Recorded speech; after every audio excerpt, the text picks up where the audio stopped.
അച്ഛാ മരുന്നൊക്കെ കൃത്യമായിട്ട് കഴിച്ചിനാ? ഓ മരുന്നൊക്കെ കഴിച്ചു മോനെ. മോനെന്താ എത്ര താമസിച്ചേ? അച്ഛാ നാളെയാണ് ഹോസ്പിറ്റലിൽ ചെക്കപ്പിന് പോകേണ്ടത്. നീ എപ്പോഴെത്തിയേ?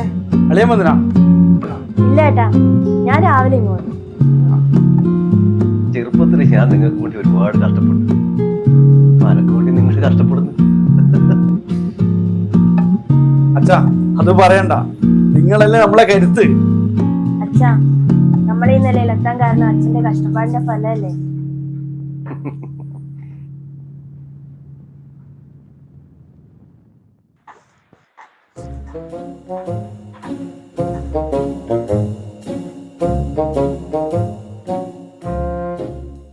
ഓയ് ഇങ്ങനെ ആലോചിക്കുന്നു. അതല്ലാലും ഞാൻ അച്ഛനെ കുറിച്ച് ആലോചിക്കല.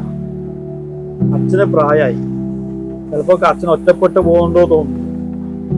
അതേട്ടാ, നമുക്ക് എത്ര തിരക്കുണ്ടെങ്കിലും അച്ഛന് വേണ്ടി കുറച്ച് സമയം മാറ്റിയത് നമ്മള് കൂടെ ഉണ്ടെങ്കിൽ അച്ഛനൊരു ആശ്വാസം. അത് നമ്മളെ കടമയല്ലേ ഏട്ടാ?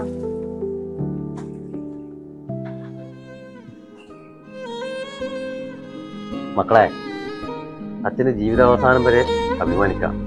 മക്കളെ ഓർത്ത് അച്ഛൻ നമ്മളോടെ ഉണ്ടല്ലോ, അതല്ല നമ്മളെ ശക്തി. അല്ലേനു? പിന്നല്ലാണ്ട്